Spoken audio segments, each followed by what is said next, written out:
आमिर का शादी हुआ था, डाइवोर्स हो गया रीना के साथ, और फिर उनका रिलेशन था जेसिका हाइंस के साथ, जिसका उनका इलीगल बच्चा भी है, आउट ऑफ वेडलॉक।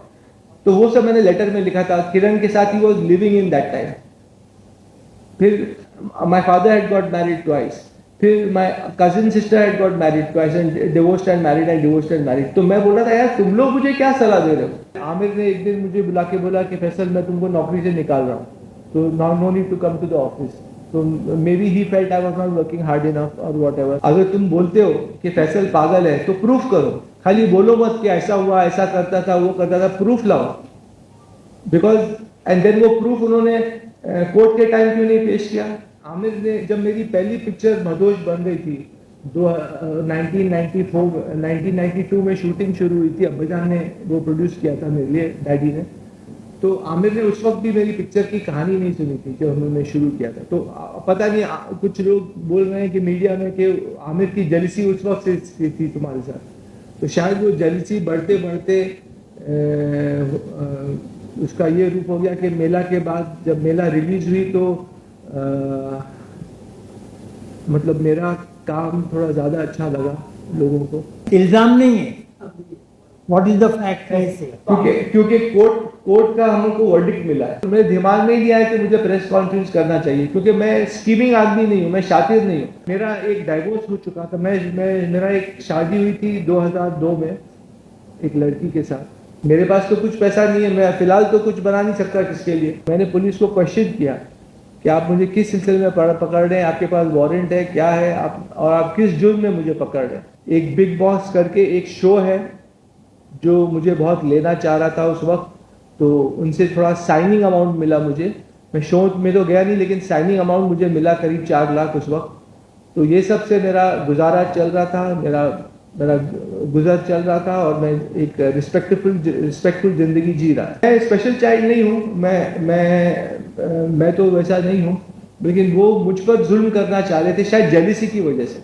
जो इन साहब ने कहा अभी कि शायद जेलिसी होगी कि फैसल मुझसे आगे ना बढ़ जाए कहीं। ये 2007 की बात है, 2007 अक्टूबर। मैंने इंटरव्यू को इसलिए नहीं रोका, मेरे सवाल पूछने से जो मेरे फैमिली के बारे में पूछ रहे थे, क्योंकि मुझे सच को बाहर लाना था। आज मेरी बहन का फोन बहुत आ रहा था, फरत का, because I was holding a press conference. I got the on my phone, I can show you how many times she is called me. Mela picture release हुई और मेरा काम लोगों को पसंद आया, तो मैंने बहुत कोशिश की, प्रोड्यूसर्स के पास गया, सबको मिला कि मुझे कुछ काम मिले, लेकिन किसी ने काम दिया नहीं। मेरी फैमिली मेरे खिलाफ है और मुझे अपने फैमिली के सामने लड़ना पड़ेगा, खड़ा होना पड़ेगा। और तब मैंने फैसला लिया घर छोड़ने का, और मैं अपने एक दोस्त, एक इंस्पेक्टर हैं मिस्टर सन के, उनको मिला और उनसे मैंने राय ली कि मैं ऐसे ऐसे फंस चुका हूँ, मेरी फैमिली मुझ पर जुल्म कर रही है। उनको सारा मामला मैंने बताया। मैं बिल्कुल कराऊंगा इवैल्यूएशन मेंटल, क्योंकि अगर मैं सच में पागल हूँ तो मुझे फैमिली के पास जाना चाहिए, और फिर मैं जाऊंगा। फंस गया फिर से, क्योंकि कोई सब फैमिली मेंबर्स मेरे खिलाफ थे। तो फिर मैंने कैसे भी अब्बाजान को कांटेक्ट किया, और अब्बाजान ने कहा कि मैं तुमको एक लेटर दे सकता हूँ कि तुम नॉर्मल हो और तुम्हारी जांच की जाए।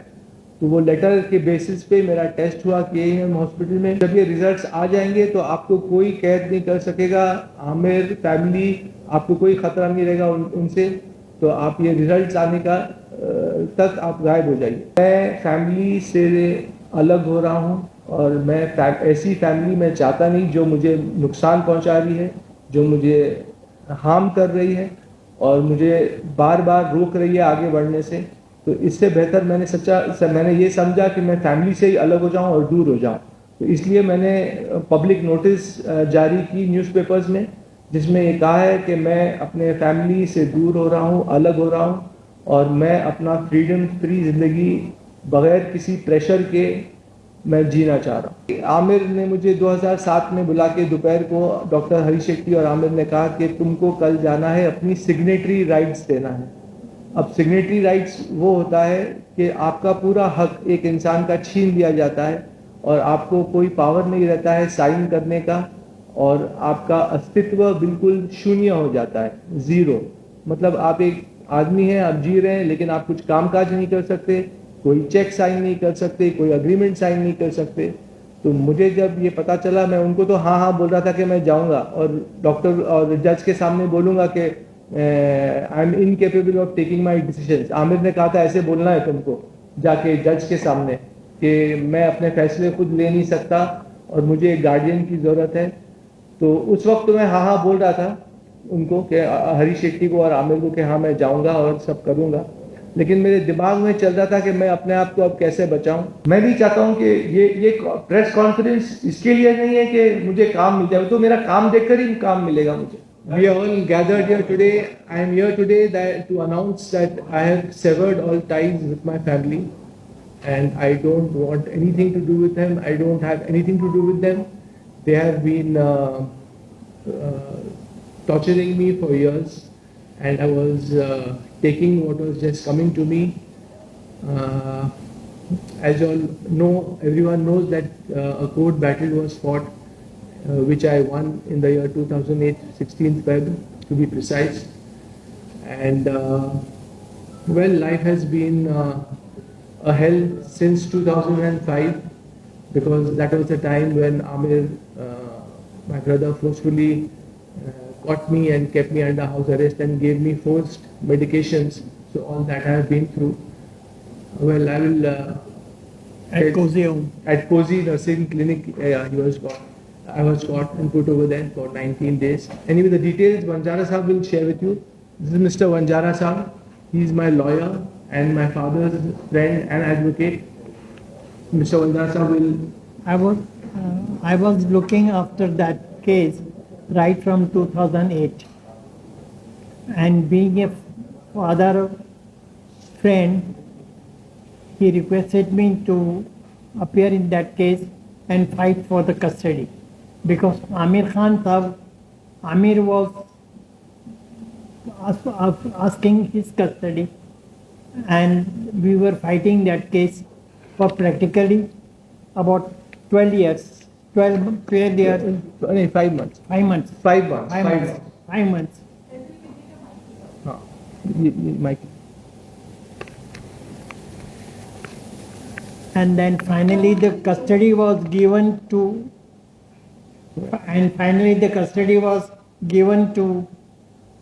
Tahir Hussain Sahab, and then afterward court has allowed the custody to Tahir Hussain Sahab, and then afterward he requested that you should go and take the certificate from the JJ hospital. And even JJ hospital also, Mr. Faisal Khan was for 21 days. 21 days. Around 21 days. And thereafter, even from JJ hospital also, the clean sheet has been given, and that he is not suffering from schizophrenia. That is the only thing was there, and that was their case only, that he is mad, he is not keeping well, and that's why he has been locked up in Cozy Home for a long time. Cozy Nursing Home. Cozy Nursing Home. That was the But इससे पहले Dr. Harish Shetty. हाँ बंजारा साहब, इससे पहले इससे पहले जो हुआ था ना, जो मुझे आमिर ने फोर्सफुली लेके गया था। मेडिकेशंस दिए 2005 में, 2005 जब आपके आने से पहले भी। Yes. आप तो 2008 में अब्बाजान के साथ आए थे कोर्ट में, तो वो आपने लेकिन उससे पहले जो मेरे साथ हुआ था, मेरा जो फैमिली ने गलत मेडिकेशन दिया, मुझे टॉर्चर किया, कोजी नर्सिंग होम में बंद किया, डॉक्टर हरीश शेट्टी ने वहाँ मुझे एग्जामिन किया, और उनका पहला लाइन था डॉक्टर हरीश शेट्टी का कि इसकी गुर्मी निकालनी है। Now गुर्मी is a Marathi slang, and that means कि Dr. Harish Shetty wanted to remove my pride, remove my ego, and मुझे शौक हुआ कि कोई डॉक्टर ऐसा बोल सकता है, and from then on I knew कि ये मेरे साथ बहुत गलत होने वाला है। और मेरी बहन निखत हेगड़े, संतोष हेगड़े और मेरे अंकल इम्तियाज, वो उस वक्त वहाँ डॉक्टर के सामने थे, लेकिन उन्होंने कुछ कहा नहीं डॉक्टर को कि आप ऐसे कैसे बात कर सकते हो। और फर्स्ट ऑफ ऑल आमिर ने भी आके मुझे गलत तरीके से पकड़ा, और पुलिस के साथ आए थे आमिर 2005 में मेरे घर पे, जो उनका ही घर है असल में, बेला विस्टा में, और उन्होंने मुझे धमकी दी कि अगर तुम नहीं चलोगे साइकेट्रिस्ट के पास, तो तुमको दूसरे रूम में डॉक्टर है, वो तुम्हें इंजेक्शन देगा, तुम्हें अनकॉन्शियस करेगा और तुमको ज़बरदस्ती लेके जाया जाएगा मेंटल इवैल्यूएशन कराने के लिए। तो मैं तो शॉक में भी था और मैंने आमिर को उस वक्त बोला कि ये सब करने की क्या ज़रूरत थी, अगर तुमको मेंटल इवैल्यूएशन करना ही था तो मुझे ऐसे ही बोल देते, मैं तो तैयार था। और मैं उस वक्त उनके साथ चला गया कोजी नर्सिंग होम में, वहाँ उन्होंने मेरा फ़ोन भी ले लिया, मेरे अंकल इम्तियाज़ ने मेरा फ़ोन ले लिया और मैं बिल्कुल लाचार था, हेल्पलेस था और उनके मर्सी पे था, आमिर खान और फैमिली के। और फिर डॉक्टर ने जब ऐसी बात की तो मुझे मालूम पड़ गया कि मेरे साथ बहुत गलत होने वाला है और मुझे हर चीज़ सहनी पड़ेगी। लेकिन उस दिन भी मैंने उन लोगों को कहा था कि मैं एक चींटी हूँ। मेरे सिस्टर निखिल और संतोष हेगड़े को मैंने कहा था कि मैं चींटी हूँ इस वक्त, लेकिन एक दिन आएगा जब चींटी भी हाथी को मार गिराएगी और शायद वो दिन आज आ गया है। मैं सबके सामने ये कहना चाहूँगा कि मेरे साथ बहुत गलत हुआ और मैंने बहुत सहा उनकी और उनके टॉर्चर को सहा मैंने। बहुत ट्रॉमेटिक टाइम था मेरे लिए।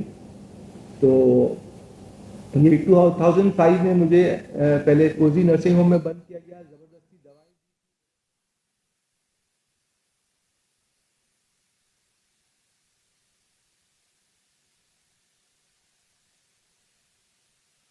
ज़बरदस्ती दवाएं दी जाती थी।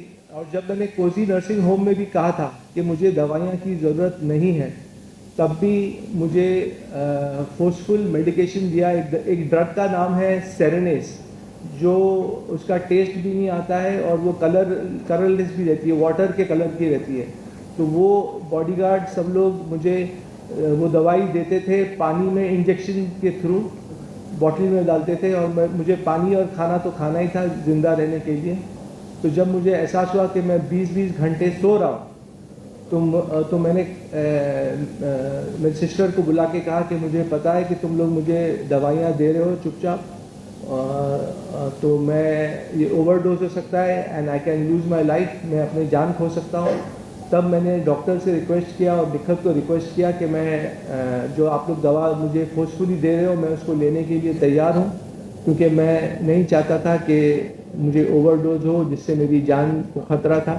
तो ये सब टॉर्चर हुआ। फिर आमिर के घर पे मुझे 1 साल बंद किया गया ज़बरदस्ती और दवाएं तभी भी चालू थी। तो फिर मेरा वज़न भी बढ़ते जा रहा था, 103 किलो हो गया था मैं। और फिर 1 साल के बाद मैंने आमिर को कहा कि आप लोग ने कहा था कि 1 साल के लिए आप लोग ने कहा था कि आप लोग मुझे कैद करेंगे। तो अब 1 साल हो गया है, 2006 का वक्त था वो। और मैंने बोला कि मुझे फिर से जो आपका दूसरा घर है जहाँ मैं रहता था, जहाँ आप लोग ने मुझे फोर्सफुली पिकअप किया था बेला विस्टा में, वहाँ भेजा जाए। तो आमिर ने मुझे अलाउ किया कि मैं वहाँ जा सकता हूँ। उन्होंने कहा क्योंकि 1 साल में मैंने कुछ ऐसे ही उनको मौका ही नहीं दिया था कुछ मेरे अगेंस्ट कहने का करने का। तो 1 साल के बाद मुझे घर जाने दिया वापस। और फिर 2007 में फिर सब ठीक चल रहा था। मैं कुछ गोट फार्म स्टार्ट करने की कोशिश कर रहा था और हाँ अहमदनगर में एक मैंने ज़मीन भी देखी थी और वहाँ गोट फार्म स्टार्ट करने की मैं कोशिश कर रहा था और कुछ लोगों को मिल रहा था उसके लिए। तो वो सब काम चल रहा था। सडनली आमिर ने मुझे 2007 में बुला के दोपहर को डॉक्टर हरी शेट्टी और आमिर ने कहा कि तुमको कल जाना है, अपनी सिग्नेटरी राइट्स देना है। अब सिग्नेटरी राइट्स वो होता है कि आपका पूरा हक एक इंसान का छीन लिया जाता है और आपको कोई पावर नहीं रहता है साइन करने का और आपका अस्तित्व बिल्कुल शून्य हो जाता है, ज़ीरो। मतलब आप एक आदमी हैं, आप जी रहे हैं, लेकिन आप कुछ कामकाज नहीं कर सकते, कोई चेक साइन नहीं कर सकते, कोई अग्रीमेंट साइन नहीं कर सकते। तो मुझे जब ये पता चला, मैं उनको तो हाँ हाँ बोल रहा था कि मैं जाऊंगा और डॉक्टर और जज के सामने बोलूंगा कि I M incapable of taking my decisions. Aamir ने कहा था ऐसे बोलना है तुमको जाके जज के सामने कि मैं अपने फैसले खुद ले नहीं सकता और मुझे एक गार्डियन की ज़रूरत है। तो उस वक्त मैं हाँ हाँ बोल रहा था उनको कि हरी शेट्टी को और आमिर को कि हाँ मैं जाऊंगा और सब करूंगा। लेकिन मेरे दिमाग में चल रहा था कि मैं अपने आप को अब कैसे बचाऊं और इस चक्रव्यूह से कैसे निकल पाऊं। और तब मैंने फैसला किया घर जाकर कि मैं घर छोड़ दूंगा और मैं घर से निकल गया, क्योंकि अब मुझे पता चल गया था कि मेरी फैमिली को मुझे टेक ऑन करना पड़ेगा। मेरी फैमिली मेरे खिलाफ है और मुझे अपनी फैमिली के सामने लड़ना पड़ेगा, खड़ा होना पड़ेगा। और तब मैंने फैसला लिया घर छोड़ने का, और मैं अपने एक दोस्त, एक इंस्पेक्टर हैं मिस्टर सनके, उनको मिला और उनसे मैंने राय ली कि मैं ऐसे ऐसे फंस चुका हूँ, मेरी फैमिली मुझ पर जुल्म कर रही है। उनको सारा मामला मैंने बताया। तो मिस्टर संके ने कहा कि आप जाइए और आप एक गवर्नमेंट हॉस्पिटल में अपने आप को इवैल्यूएशन कराइए। संके ने कहा आप तैयार हैं कराने के लिए? तो मैंने कहा हाँ बिल्कुल, अगर मैं बिल्कुल कराऊंगा इवैल्यूएशन मेंटल, क्योंकि अगर मैं सच में पागल हूँ तो मुझे फैमिली के पास जाना चाहिए और फिर मैं जाऊँगा।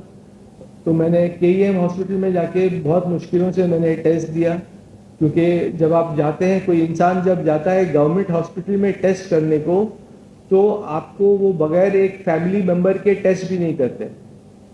तो फिर मैं फंस गया फिर से, क्योंकि कोई सब फैमिली मेंबर्स मेरे खिलाफ थे। तो फिर मैंने कैसे भी अब्बाजान को कांटेक्ट किया और अब्बाजान ने कहा कि मैं तुमको एक लेटर दे सकता हूँ कि तुम नॉर्मल हो और तुम्हारी जांच की जाए। तो वो लेटर के बेसिस पे मेरा टेस्ट हुआ केईएम हॉस्पिटल में। ये 2007 की बात है, 2007 अक्टूबर। और फिर मेरे इंस्पेक्टर दोस्त जो थे सन के, उन्होंने कहा कि आप 2-4 दिन के लिए ज़रा गायब हो जाइए जब तक ये रिजल्ट्स नहीं आते, और जब ये रिजल्ट्स आ जाएंगे तो आपको कोई कैद नहीं कर सकेगा, आमिर फैमिली, आपको कोई खतरा नहीं रहेगा उनसे। तो आप ये रिजल्ट्स आने का तक आप गायब हो जाइए। तो उस वक्त मैं खंडाला चला गया था, और पता नहीं कैसे भी, पता नहीं फैमिली को कैसे पता चल गया, और उन्होंने पुलिस भेजा मुझे अरेस्ट करने खंडाला में। और जब पुलिस बीच रात में आई खंडाला, तो मैंने उनको पूछा कि आप लोग क्यों, उन्होंने बोला आपको चलना पड़ेगा हमारे साथ, तो हम खार पुलिस स्टेशन से हैं। तो मैंने कहा कि लेकिन पुलिस को मैंने ये पूछा कि मैंने गलत क्या किया। पुलिस जब ही पकड़ती है जब आपने कुछ गलत किया। तो मैंने पुलिस को क्वेश्चन किया कि आप मुझे किस सिलसिले में पकड़ रहे हैं, आपके पास वारंट है क्या है, आप और आप किस जुर्म में मुझे पकड़ रहे हैं। लेकिन उन्होंने कहा कि आपकी मदर और सिस्टर ने एक कंप्लेंट डाली है पुलिस स्टेशन में कि आप सोसाइटी को के लिए हार्मफुल हैं, आप डेंजरस टू सोसाइटी हैं, और आपको स्किज़ोफ्रेनिया है, ये उनके डॉक्टर्स बोल रहे हैं। तो मैंने कहा ये सब झूठी बातें हैं। तो उन्होंने बोला खैर आपको चलना पड़ेगा, आप चलिए हमारे साथ। तो मुझे उनके साथ चलना पड़ा, क्योंकि वो होटल वाले ने भी बोला मुझे कि हम आपको रहने नहीं देंगे। तो ये सब हुआ बीच रात में खंडाला में, और मैं पुलिस के साथ मुझे आना पड़ा। पुलिस को तो ऑर्डर मिला था कि कैसे जैसे तैसे भी फैसल को पकड़ के लेके आओ। तो पुलिस भी लाचार थी, उन्होंने मुझे मजबूर थी, और उनको ऑर्डर दिया गया था कि फैसल को पकड़ के लेके आओ जहाँ से भी। तो ऐसा हुआ और मुझे पुलिस के साथ जाना पड़ा।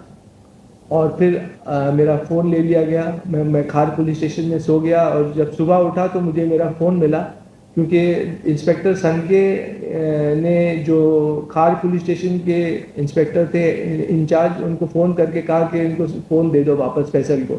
तब मुझे मेरा फ़ोन मिला और मुझे पता चला कि मुझे कोर्ट में लड़ना है केस। अभी मेरी मदर जीनत ताहिर हुसैन और निखत हेगड़े ने केस डाल दिया है आपके ऊपर, तो आपको केस लड़ना पड़ेगा। तो तब मैं फ़ोन खोल के मैंने जो ABCD ए अल्फ़ाबेट से स्टार्ट किया, और मैंने फ़ोन लगाया अब्दुल रहमान को, जो देवनाथ चेंबूर में स्लॉटर हाउस में वो कुछ प्रेसिडेंट थे उस वक्त। तो वो मेरे साथ गोट फार्मिंग का जो मैं खोलना चाह रहा था फार्म, वो उसमें इन्वॉल्व थे और वो मुझे गाइड कर रहे थे। तो उन्होंने कुछ वक्त मेरे साथ बिताया था उस वक्त। तो उन्होंने जब सुना कि मेरे ऊपर केस आ गया है, तब मैंने उनको बोला कि मुझे एक वकील की ज़रूरत है। तो उन्होंने मुझे बोला ठीक है मैं आपको मिलता हूँ 10 बजे इधर बैंड्रा ईस्ट के कोर्ट में, और एक वकील के साथ मिलता हूँ। तो तब जाके एक वकील मिस्टर ऐसे वासिद आए, उन्होंने मेरा केस टेक ऑन किया। और फिर जब मैं कोर्ट में गया, उस वक्त पेश हुआ, तो मुझे पता चला कि I need some person to stand a guarantee for me. तो खैर कैसे तैसे भी करके मैंने एक इंसान आए जो मेरे लिए खड़े हुए गारंटर, और तब और तब वकील साहब ने जज साहब ने मुझे भेजा जे हॉस्पिटल में फिर से टेस्ट करने। वो तो बोल रहे थे कि तुम्हारी फैमिली तो बोल रही है कि तुम स्किज़ोफ्रेनिया हो, लेकिन जज साहब ने बोला हम कोर्ट भी देखना चाहेगा ना कि तुम पागल हो कि नहीं। तो मेरा जे हॉस्पिटल में मुझे फिर से 20 दिन के लिए रखा गया, लगभग 20 दिन, और वहाँ मेरा पूरा टेस्ट हुआ। वो फिर कोर्ट केस लड़ा गया। फिर वंजारा साहब भी मुझे मिलने आए मेरे डैडी के साथ जे हॉस्पिटल में। वहाँ मैं उनको पहली बार मिला और मेरे डैडी ने कहा कि ये लॉयर हैं मिस्टर वंजारा, एडवोकेट, और ये तुम्हारा केस भी लड़ेंगे, मेरे साइड से खड़े रहेंगे, मतलब अब्बाजान के साइड से। और तब कस्टडी बैटल शुरू हुई। आमिर चाहते थे कि वो मेरी कस्टडी ले, आमिर और फैमिली चाहती थी कि वो मेरी कस्टडी लें और मुझे फिर से दवाइयाँ खिलाएं। लेकिन क्योंकि बंजारा साहब थे और अब्बाजान मेरे लिए खड़े हो गए थे, तो जज ने, जो नेचुरल गार्डियन होता है फादर, उनके फेवर में डिसीजन दिया और मुझे कस्टडी मेरे फादर को मिली। और जज साहब ने ये भी कहा, मैंने आप लोग को एक वर्डिक्ट भी दूंगा, जो कोर्ट का वर्डिक्ट है वो आप लोग उसके थ्रू जा भी सकते हैं, कि जज के कोर्ट ने मुझे क्लीन चिट दी है, मैं केस जीता। और जज साहब ने मुझे एक तो टेस्ट कराया जे में, और फिर मुझे कुछ कंडीशंस रखी थी कि मैं रोज़ जाके पुलिस स्टेशन में हाजिरी दूं, और जो भी जज साहब ने कहा था मैं पूरा उसके ऊपर मुकम्मल उतरा और मैं सब करते गया। और फिर जब अब्बाजान के ऊपर प्रेशर पड़ा मॉनिटरी, तो अब्बाजान ने भी मेरा साथ छोड़ दिया और उनका पैसा पानी बंद किया गया फैमिली के थ्रू। तो ये सब हुआ और अब्बाजान ने मेरा साथ छोड़ दिया। लेकिन ऊपर वाला है, तो जज साहब ने बोला कि मैं आमिर को कस्टडी नहीं दूंगा, मैं फैसल को छोड़ दूंगा टू लिव अ लाइफ। तो जजमेंट में उन्होंने लिखा है कि पर्पसली ही left me alone to see how I react in society and how I deal with society. तो ये जज साहब का बहुत अच्छा एक फैसला था और उन्होंने मुझे जीने दिया। मैं जी रहा था, तब तक केस भी चल रहा था, मैं सब सोशल एक्टिविटीज़ कर रहा था। उसका प्रूफ मैं जज साहब को दे रहा था हर हियरिंग पे कि मेरी क्या क्या एक्टिविटीज़ हैं। और फिर केस चला, और फिर 4 महीने के बाद Feb 16 को मुझे वर्डिक्ट दिया गया। जज ने कहा कि you are a normal person and you can live your life freely as a Indian citizen and you don't have paranoid schizophrenia. और ये सब करके मुझे एक क्लीन चिट मिली, मैं केस जीत गया, केस मेरे हक में गया, और तब मैं अपने कामों में फिर से लग गया। तो ये पूरी स्टोरी थी। और जो मेरे साथ हुआ, तो मुझे बहुत टॉर्चर सहना पड़ा इस दौरान।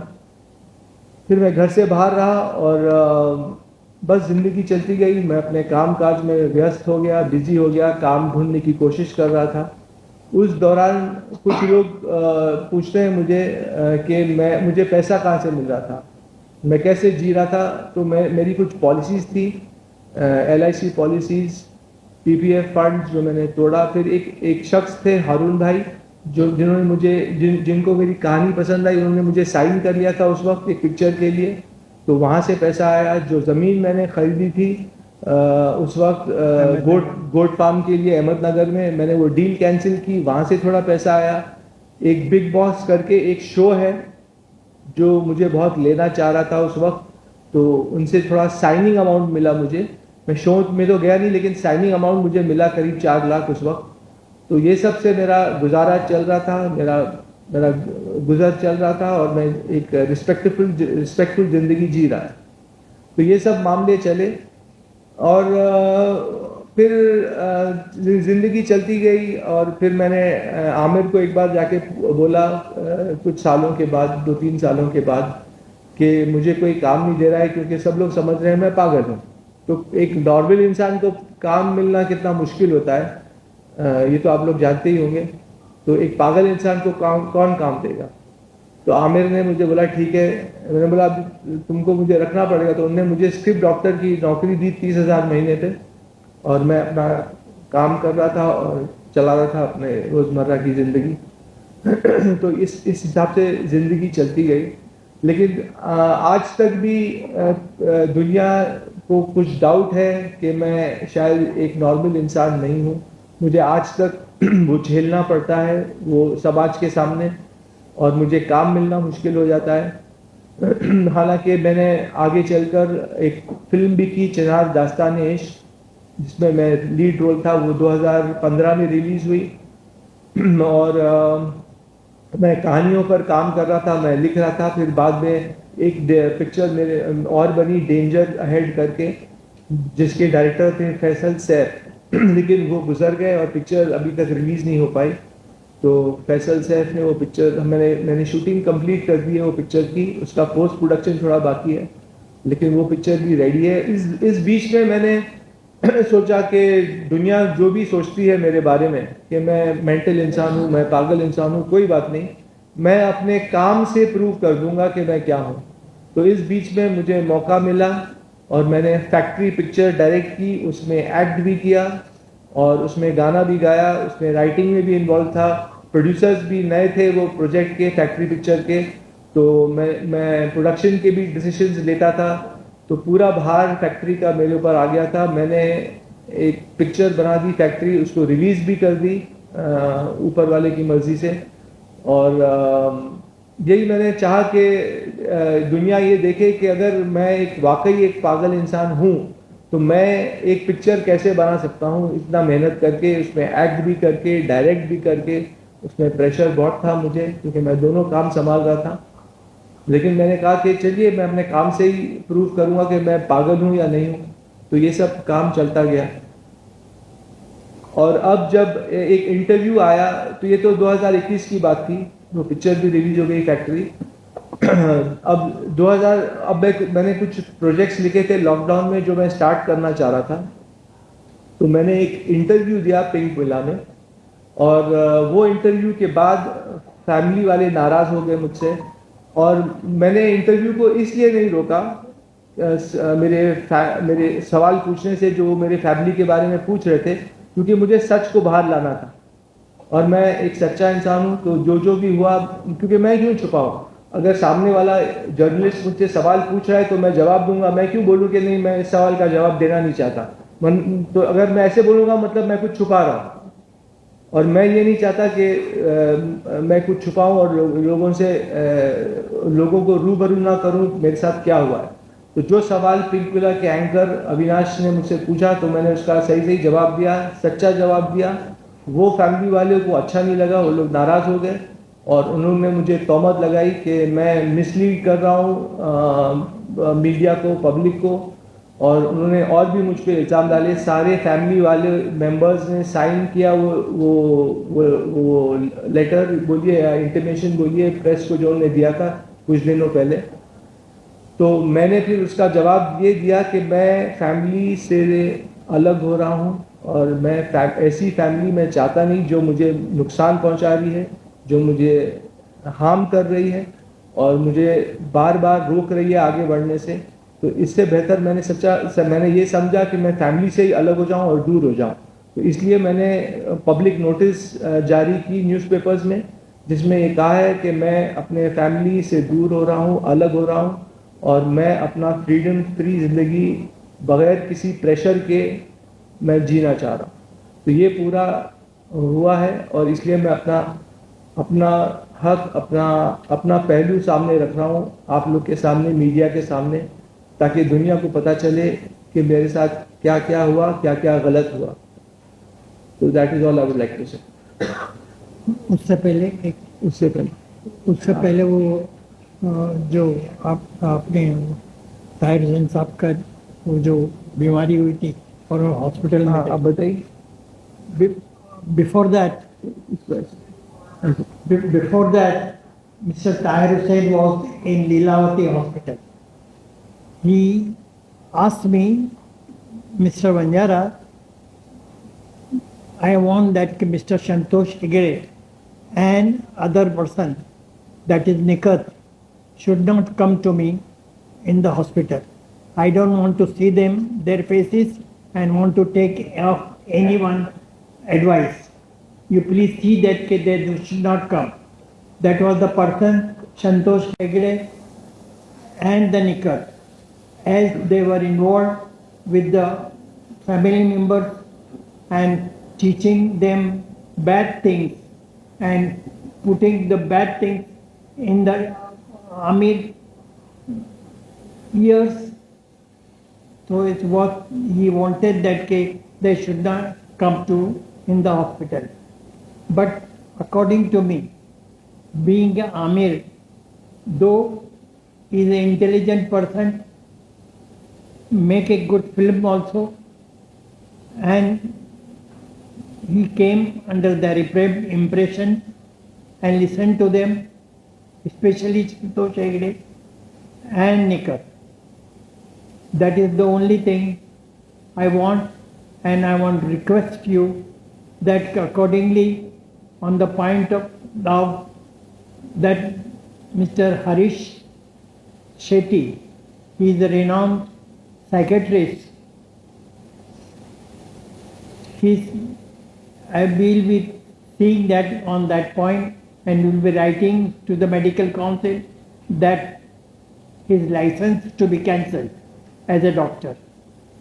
That is our request. That is, I am telling on behalf of Mr. Faisal Khan.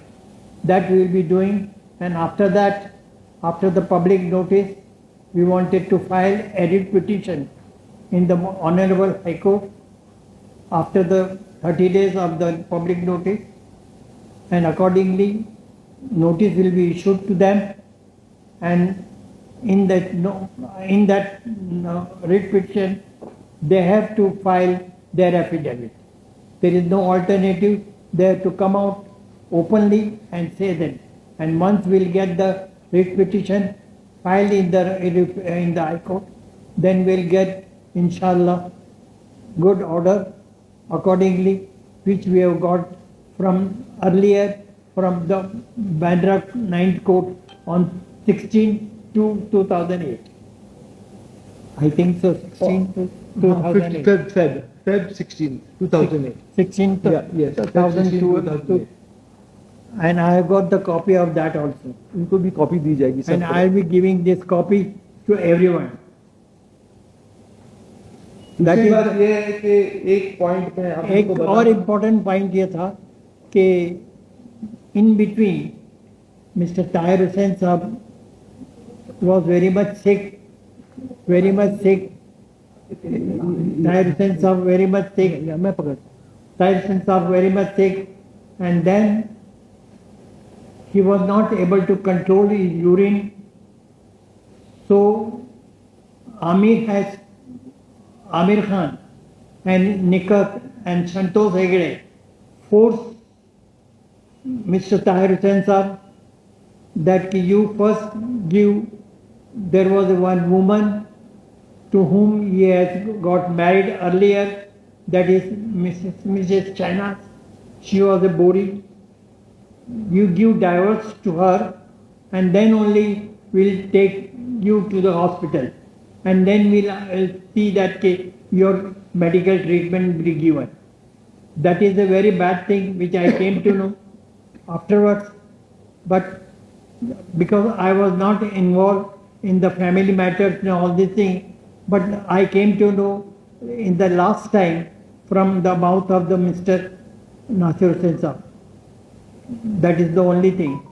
And I asked him that you married Mr. Shahnaz, so what was your mahar and iddat amount?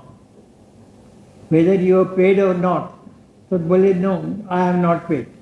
That is a pressure, and that was this thing on my head which I have to do it.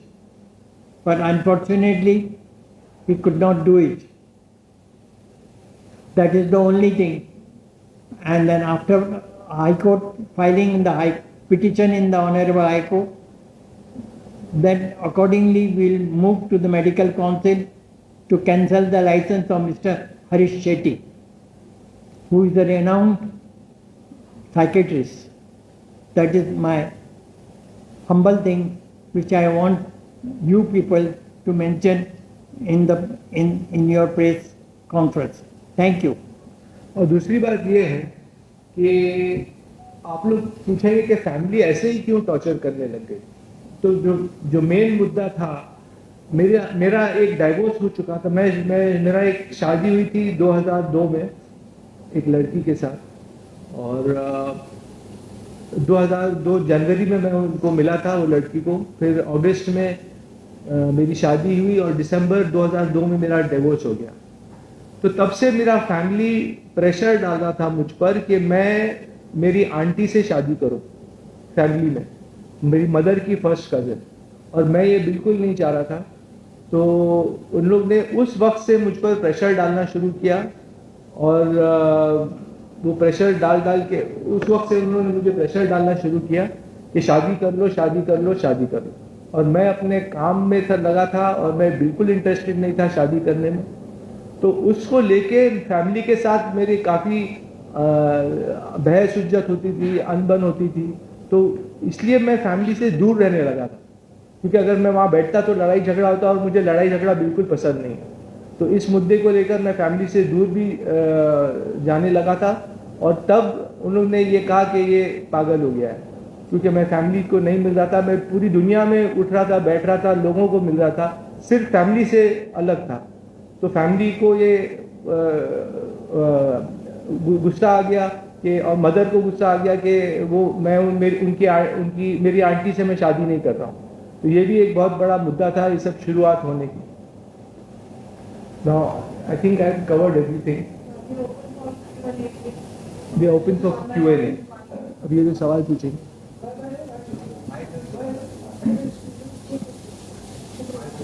कौन सा भाई?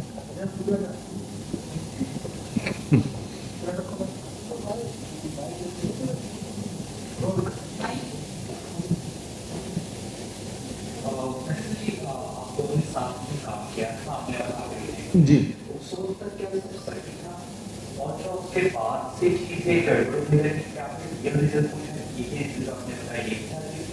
नहीं, इसके अलावा भी reason हो सकता है कि आमिर ने, जब मेरी पहली पिक्चर मदोश बन गई थी 1992 में शूटिंग शुरू हुई थी, अब्बाजान ने वो प्रोड्यूस किया था मेरे लिए, डैडी ने। तो आमिर ने उस वक्त भी मेरी पिक्चर की कहानी नहीं सुनी थी जब उन्होंने शुरू किया था। तो पता नहीं, कुछ लोग बोल रहे हैं कि मीडिया में कि आमिर की जेलसी उस वक्त से थी तुम्हारे साथ। तो शायद वो जेलसी बढ़ते बढ़ते उसका ये रूप हो गया कि मेला के बाद जब मेला रिलीज हुई तो मतलब मेरा काम थोड़ा ज़्यादा अच्छा लगा लोगों को। तो ये लोग मुझे कहते हैं आज तक कि तुमने ज़्यादा अच्छा, तुमने बेस्ट काम कर दिया मेला मूवी में। तो शायद आमिर को और भी जेलसी बढ़ गई होगी, क्योंकि मेला के परफॉर्मेंस के बाद ही आमिर ने मुझे बोला कि फैसल तुम्हें एक्टिंग नहीं आती, तुमको एक्टिंग छोड़ देनी चाहिए। तो he was not encouraging at that time. तो maybe what I've heard that he was jealous and he was, कुछ सिबलिंग राइवलरी रही होगी जिसकी वजह से उन्होंने ये कदम उठाया, and could be possible, yes. Sir, आपने पब्लिक नोटिस में लिखा है कि I don't accept any monthly allowance from army hereafter, पर अभी जब आपने प्रेस कॉन्फ्रेंस के दौरान बोला था, आपने इस बात का कोई जिक्र नहीं किया कि आपको कोई मेंटेनेंस या अलाउंस की तरफ से मंथली मिलता था। जी, ये अच्छा सवाल आपने पूछा। नहीं, मुझे एक मेंटेनेंस मिलता था जब मैं घर वापस लौटा। तो पहले तो मुझे 30,000 पगार मिलती थी, जो मैं स्क्रिप्ट डॉक्टर था मैं, तो तब मिलती थी। फिर आमिर ने एक दिन मुझे बुला के बोला कि फैसल मैं तुमको नौकरी से निकाल रहा हूँ, तो no need to come to the office. तो maybe he felt I was not working hard enough और वॉट एवर। तो शायद उन्होंने वो कदम उठाया। तो अब मेरे पास पैसा कहाँ से आए, क्योंकि दुनिया तो अभी तक मुझे पागल समझती है, तो कौन काम देगा। तो फिर मैंने आमिर से बहस उज्जत की एक दिन, और मैंने बोला कि you have to give me a monthly sustenance till I don't stand on my 2 feet, because तुम्हारी वजह से मैं पागल करार किया गया हूँ। तो उन्होंने अग्री किया और उन्होंने बोला कि ठीक है, मैं मंथली तुमको अलाउंस दूंगा। तो वो अलाउंस तय हुआ तो मुझे मिलता था। तो अब जब मैंने घर छोड़ दिया, जब मैंने पब्लिक नोटिस जाहिर की, तो मैंने ये फैसला लिया है कि ना मैं उनके घर में रहूँगा और ना मैं उनसे मंथली मनी लूँगा। जो है ऊपर वाला देगा। मैं मेहनत करूँगा मैं अपना जो भी मैंने सीखा है फिल्म लाइन में, मैं एक पिक्चर डायरेक्ट भी कर चुका हूँ, तो मैं डायरेक्शन की तरफ जा रहा हूँ। और मैंने एक नए प्रोजेक्ट पे भी काम की है, कुछ एक्टर्स को भी हम लोग ने सुनाए हैं कहानी, जो अभी मतलब 14 एक्टर्स हमारे लिए राजी भी हो गए हैं। तो मैं अपना खुद मेहनत करूंगा, और अगर ऊपर वाला चाहेगा तो मैं पिक्चर भी डायरेक्ट करूंगा और एक्टिंग भी कर सकता हूँ, कुछ रोल्स ऑफर होंगे तो I am open to everything. एक और पॉइंट तो अभी मैं पैसा नहीं लूंगा आमिर से, ना उनके घर में रहूंगा। एक और पॉइंट था कि आपने कहा कि मुझे बिग बॉस का साइनिंग अमाउंट मिला था जी। एंड वी ऑल नो कि Aamir Salman are both in good terms, तो क्या वजह थी कि साइनिंग अमाउंट मिलने के बाद भी आप बिग बॉस हाउस में? हाँ, तो उस वक्त भी बिग बॉस का जो मुझे मिला था साइनिंग अमाउंट, सडनली मुझे निकाल दिया गया वहां से। तो मुझे पता चला कि आमिर ने कुछ स्ट्रिंग्स पुल किए, और उनकी वजह से ही मुझे निकाला गया। जब उनको पता चला कि मैं बिग बॉस में जाऊंगा उस वक्त, और मैं सब दुनिया के सामने अपना जो भी पेश करूंगा, जो आज मैं पेश कर रहा हूँ, तो वो डर गए और उन्होंने मुझे बिग बॉस से निकाल दिया। तो ओनली ही could have used his pull and power to remove me from Bigg Boss, वरना मैं वो शो भी करता। और कुछ मेरा सवाल आपसे, जिस तरह से फॉल्स एलिगेशन और चार्जेस लगाए गए हैं फैसल पर, और अनसाउंड माइंड डिक्लेयर किया है उनको, बट कोर्ट के वर्डिक्ट ने उनको भी फिट एंड फाइल कर दिया है। बट अगर आगे जाकर ये अगर केस फाइल कर रहे हैं अपनी फैमिली के अगेंस्ट, तो what will be the punishment to this family? There is no punishment. We cannot say. She is asking about the writ petition, I think. What is the consequences of the writ petition? Consequences of the writ That will petition. be filing in the writ petition in the Honorable High Court, and they have to file their reply after notice to them. And that is the only thing. Then we'll come to know that what is the reply coming. So what's their real intention? What was their real intention? We will come to know when they file the reply. But उससे कुछ consequence नहीं होंगे ना, उससे मतलब वो jail नहीं जा सकते।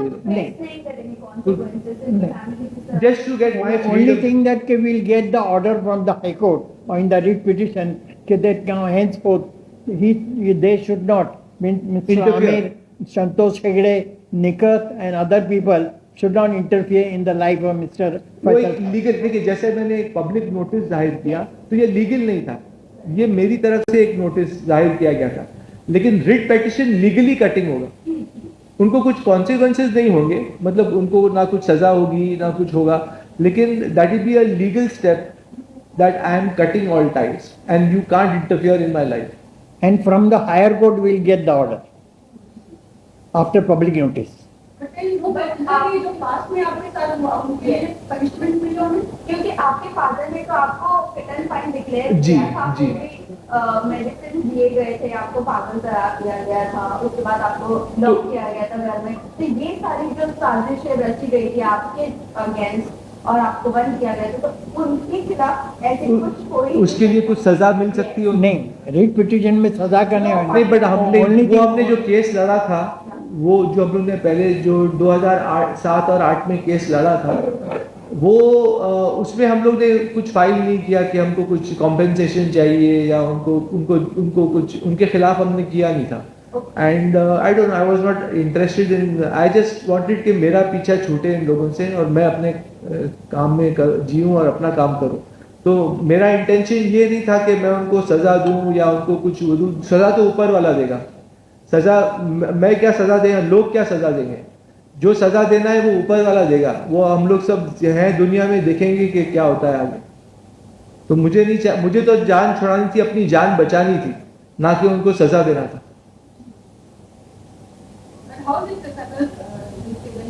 बॉलीवुड में तो आपने नौकरी की बात की है, जी। बहुत बड़ी बात है, इजी होगा आपके लिए आगे बढ़ना बहुत मुश्किल? नहीं, I am going to try my best and again I believe in God a lot. तो क्या होता है कि मैं खुदा ऊपर वाले में, भगवान में बहुत मानता हूँ। तो भगवान ही रोटी देता है, भगवान ही हमको हर सांस देता है, तो वो ही हर चीज करेगा। अगर उसने मुझे इस धरती पे लाया है तो उसकी भी जिम्मेदारी होगी कि फैसल को आज खाना कहाँ से मिलेगा और फैसल का काम आगे कैसे बढ़ेगा, वो उसकी जिम्मेदारी हो जाती है। और अगर होना है तो होके रहेगा, नहीं होना है तो नहीं होगा। और जब अल्लाह ताला इतनी बड़ी यूनिवर्स को संभाल रहे हैं इतने लोगों को संभाल रहा है और वो बहुत रहीम और करीम है, तो व्हाई नॉट टू फैसल। कोई भी आपके साथ? फैमिली में डैडी मेरे साथ थे जब तक उनको ऊपर मॉनेटरी प्रेशर नहीं पड़ा था, उनका फाइनेंशियल रोका नहीं गया था, तो वो मेरे साथ थे। लेकिन और कोई फैमिली में साथ नहीं है, because I think they all, I don't know, maybe they want to be with Aamir, and money is where the money is there everyone wants to be. So maybe they are supporting Amir, and maybe Amir is doing some favors for them. Maybe Amir is making some movies for them. Because I have heard that he made a movie for Mansoor's daughter also. Imran को भी उसने break दिया था. तो कुछ internal favours भी होते हैं, फैमिली पॉलिटिक्स होती है, तो वो शायद सब कर, so they want to look up to Amir. मेरे पास तो कुछ पैसा नहीं है, मैं फिलहाल तो कुछ बना नहीं सकता किसके लिए, तो maybe they want to look up to Amir, and that's what they are doing. So this is all family politics. उसमें मैं पेश रहा हूँ. और उसके अंदर सबसे मेन रोल जो है मिस्टर संतोष हेगड़े एंड निकल। या मैं, आप लोगों ने एक एनिमल पिक्चर देखी होगी जो बहुत हिट हो गई थी, उसमें मैं तो सल्यूट करता हूँ संदीप वांगा रेड्डी को. उन्होंने इतनी अच्छी तरह आजकल के रिलेशनशिप्स को दिखाया है. या उसमें भी अगर आप देखें तो एल्डर सिस्टर कैसे बिहेव करती है और उसका ब्रदर इन लॉ कैसे बिहेव करता है. तो very good, I salute Sandeep Vanga Reddy for the film Animal. I could relate to the film so much कि ऐसे हो रहा है मेरे साथ भी, कि मेरी बड़ी सिस्टर और उसके मेरा ब्रदर इन लॉ कैसे बिहेव कर रहे हैं मेरे साथ. तो बहुत अच्छी तरह से पेश किया संदीप वांगा रेड्डी ने एनिमल पिक्चर को. मैंने 2-3 बार देखा वो पिक्चर जाके. आपको आपकी डैडी की प्रॉपर्टी में कुछ हिस्सा मिला? जी जी, डैडी के प्रॉपर्टी से मुझे कुछ हिस्सा मिला था और वो मैंने यूज अप कर लिया पिक्चर बनाने में और अपने काम में प्रूव करने को. जो फैक्ट्री पिक्चर मैंने बनाई थी तो उसमें यूज हो गया, और कुछ मैंने रखा भी है, थोड़ा कुछ पीपीएफ बनाया था वापस, तो कुछ वहाँ भी इन्वेस्ट हुआ है थोड़ा पैसा. सर अगर कल हो करके अमित जी बोले जो हुआ उनका आने के काम करते हैं. जी जी जी, एक सेकेंड. अगर अमित सर कल प्रेस कॉन्फ्रेंस आपने किए, कल उन्होंने बोला कि जो हुआ उसे भूल जा, आगे नहीं शुरुआत करके नहीं करके, तो क्या साथ में काम कर रहेंगे, साथ में? डिपेंड्स कि वो किस तरीके से माफ़ी मांगते हैं मुझसे. और फिर मैं तो चाहूँगा कि वो दुनिया के सामने भी आके माफ़ी मांगे, सिर्फ मेरे साथ रूम में बैठ के माफ़ी ना मांगे. यहाँ सामने आके बैठे और बोलें कि दुनिया को बोलें, प्रेस को बोलें कि मैं गलत था. क्योंकि रूम में तो कोई भी माफ़ी मांग देगा, मैं साथ में हो जाऊंगा तो ऐसा लगेगा कि फैसल क्या कर रहा है यार. कभी बोलता है कि हाँ मैं मिलूंगा, कभी बोलता है मैं छोड़ रहा हूँ फैमिली को. आके दुनिया के सामने अगर गलती तुम इकरार करोगे तो ही मैं माफ़ करूंगा, वरना मैं माफ़ नहीं करूँगा.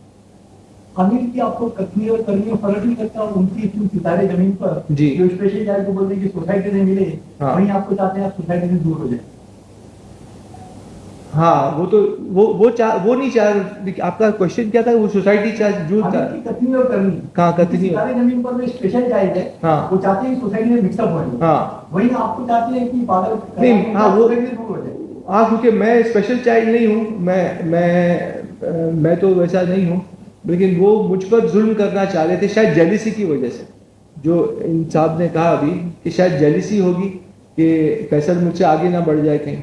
तो मैं तो स्पेशल चाइल्ड नहीं हूँ, तो वो मेरे लिए स्पेशल नहीं, वो नहीं, केस अलग हो जाता है. उनके सिबलिंग लाइबिलिटी उनका सामने आती है और वो चाहते हैं कि इसको स्कॉच करो, इसको आगे बढ़ने ना दिया जाए. Because he could have helped me when I made Factory movie also. I went to him कि यार ये पिक्चर मेरी कोई OTT में बात करिए आप, तो he didn't help me that time also. So he is not helping me, he is harming me on every level. So that's why I am declaring myself that I am cutting away all ties with him and my family. Anyone else? और एक और बात मैं कहना चाहूँगा कि जब family से मैं नाराज़ हुआ था तो मैंने एक लेटर लिखा था, और उस लेटर में मैंने, क्योंकि फैमिली मुझे बोल रही थी कि अरे यार तुम शादी करो, बहुत प्रेशर आता हर तरीके से आंटी के साथ. हाँ, मेरी आंटी के साथ. तो मैंने एक लेटर भी लिखा, उसमें मैंने ये लिखा मैंने हर फैमिली मेंबर की मैंने उसमें लिखा कि तुम क्या हो, तुम क्या हो, तुम क्या हो। मतलब जैसे मैंने बोला निखत की 3 बार, मैं निखत एल्डर सिस्टर की 3 बार शादी होगी। आमिर का शादी हुआ था, डाइवोर्स हो गया रीना के साथ, और फिर उनका रिलेशन था जेसिका हाइंस के साथ, जिसका उनका इलीगल बच्चा भी है, आउट ऑफ वेडलॉक। तो वो सब मैंने लेटर में लिखा था। किरण के साथ ही was living in that time. फिर my father had got married twice, फिर my cousin sister had got married twice and divorced and married and divorced and married. तो मैं बोल रहा था यार तुम लोग मुझे क्या सलाह दे रहे हो, मतलब let me live my life how I want ना। तो उस लेटर में मैंने काफी उनको सुना भी दिया, थोड़ा अब्यूजिव लैंग्वेज भी यूज कर दिया क्योंकि मैं गुस्से में था। तो वो भी उनको बुरा लग गया होगा शायद, ये तो अपना सच्चाई बोल रहा है अपने साथ। जो सच्चाई बहुत कड़वी होती है, तो वो फेस नहीं कर पाए। तो ये सब लेटर में मैंने लिख दिया, तो उन लोगों का गुस्सा बढ़ गया, इसलिए लड़ाई झगड़ी बनाए, छोड़ो मिलते ही नहीं। तो अब वो लोग प्रेशर डाल के बोला ये पागल हो गया, इसको पागल घोषित कर दो। तो ये सब फैमिली पॉलिटिक्स की वजह से भी ये सब हुआ। तो I think I have given quite a bit of explanation. और कोई सवाल है? नहीं, सही भी होंगे, नहीं सही है, इल्जाम नहीं है। What is the fact I से? क्योंकि कोर्ट का हम लोग को वर्डिक्ट मिला है, हम इल्जाम नहीं लगा रहे हैं, ये हुआ है सब। हाल फिलहाल में हमने ये देखा कि अमित शाह ने उनकी की तरफ से स्टेटमेंट आया था जी, तो उसके बाद आप लिमिट क्या है आगे? नहीं, जो स्टेटमेंट आया था उसके बाद ही तो मेरा स्टेटमेंट आया कि मैं पब्लिक नोटिस दिया कि I am cutting all ties, I don't want to be with liars and all that. तो they are liars and they are misleading the press and the public. So I am cutting out all ties because they gave a wrong reaction that I was lying. So I do not mix with hypocrites and liars, and that's why I gave the public notice that I want to cut all ties with the family. And मेरा verdict भी आप लोग पढ़िएगा क्या है। Public notice के बाद आमिर खान से फैमिली की तरफ से किसी का कॉल आया आपको? आज मेरी बहन का फोन बहुत आ रहा था, फरत का, because I was holding a press conference. I got the on my phone I can show you how many times she's called me. So why was I scared that I should not come and speak my mind out and my heart out? अगर तुम लोग में दम है तो तुम लोग भी प्रूफ करो। अगर तुम बोलते हो कि फैसल पागल है तो प्रूफ करो, खाली बोलो मत कि ऐसा हुआ, ऐसा करता था, वो करता था, प्रूफ लाओ। बिकॉज एंड देन वो प्रूफ उन्होंने कोर्ट के टाइम क्यों नहीं पेश किया? कोर्ट केस जब चल रहा था इन बांद्रा तब प्रूफ देना चाहिए था। अभी वो लोग भी आके कुछ भी बोल सकते हैं कि अरे फैसल ऐसा था, ऐसा करता था, ये करता था, तो कोर्ट में पेश करो ना। At the time that when the case was going on in 9th Court Bandra, which finished on 16th of Feb 2008. In that also that they have not said anything. Nothing. So they is will be there. fabricating. If they say anything, they will be fabricating stories. So let them fabricate. Then I will also answer.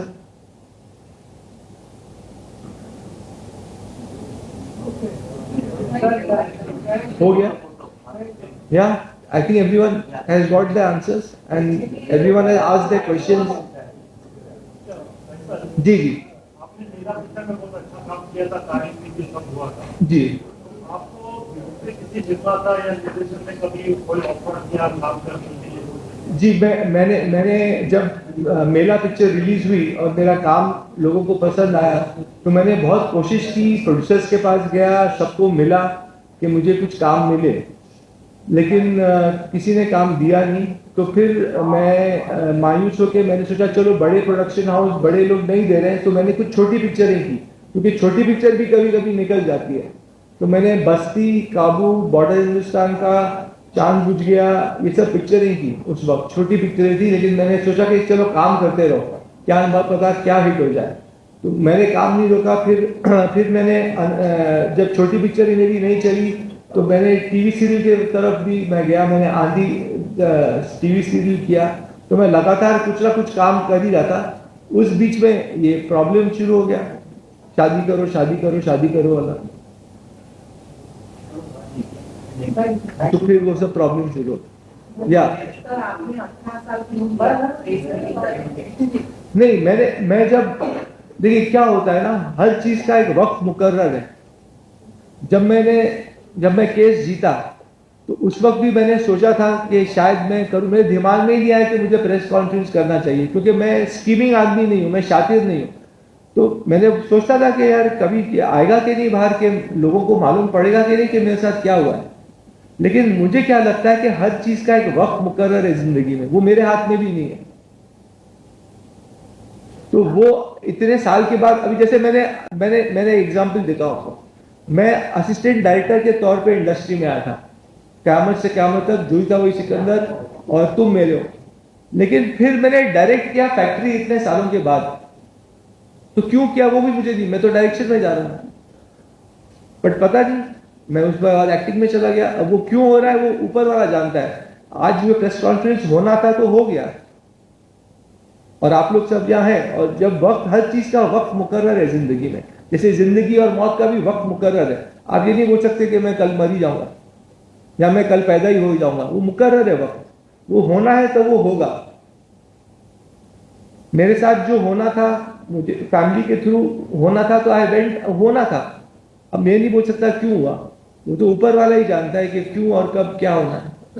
आप इतना आध्यात्मिक की बात कर रहे हो, जी। आपकी बातों में इतना बार-बार आ रहा है कि ऊपर बड़ा देगा, बहुत देगा। जी। तो आपको इतना कॉन्फिडेंस है कि ये मीटिंग करने के बाद, कॉन्फ्रेंस करने के बाद मुझे बेनिफिट होगा? बेनिफिट तो मैं नहीं चाहता हूं, मैं खाली चाहता हूं कि मेरा नाम क्लियर हो। मैं नहीं चाहता हूं कि ये प्रेस कॉन्फ्रेंस इसके लिए नहीं है कि मुझे काम मिल जाए, तो मेरा काम देखकर ही काम मिलेगा मुझे, और वो वही है कि ऊपर वाला ही देगा। ये बेनिफिट ये नहीं है, बेनिफिट ये है कि मैं मेरी फैमिली से दूर हो रहा हूँ, ये मैं उसकी तरफ लीगल स्टेप भी लेने वाला हूँ। तो ये प्रेस कॉन्फ्रेंस उसके लिए किया गया है कि भाई मेरे फैमिली वालों, मेरे पीछा छोड़ो, और जो मेरा नाम खराब किया गया है वो सच जाहिर हो दुनिया के सामने, इसके लिए किया गया है। Okay, thank you, thank you, thank you everybody. Sir यहाँ पे नीचे थोड़ा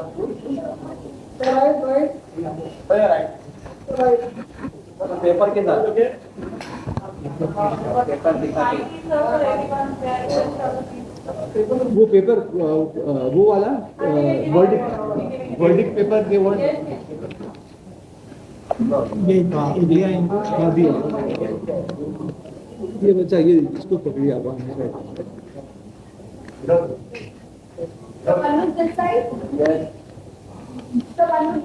एक वो तो उनको दे दिया है ऐसे, यहाँ देखिए। फोटो दीजिए आप थोड़ा